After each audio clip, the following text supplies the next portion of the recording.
The National Electrical Code prohibits installing electrical cables in direct contact with plastic piping that contains flammable or combustible liquids or gases.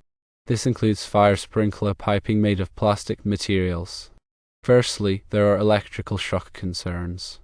If the Romex becomes damaged, it could expose the wires and create a path for electricity to flow into the plastic pipe, which could lead to an electrical shock hazard. Secondly, there are fire concerns.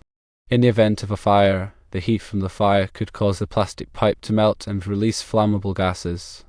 If the Romex is in direct contact with the pipe, it could ignite the gases and spread the fire.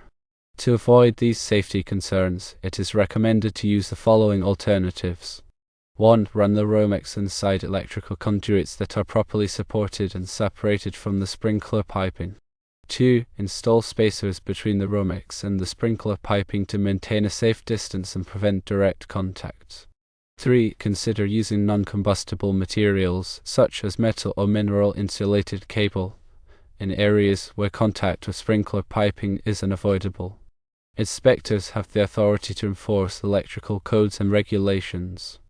If an inspector determines that your Romex installation violates the NEC, they have the right to fail the inspection until the issue is corrected. It is generally not recommended to allow Romex to touch plastic fire sprinkler pipes due to potential safety hazards. The inspector's concerns are valid, and it is advisable to follow their instructions to ensure the safety of your electrical system.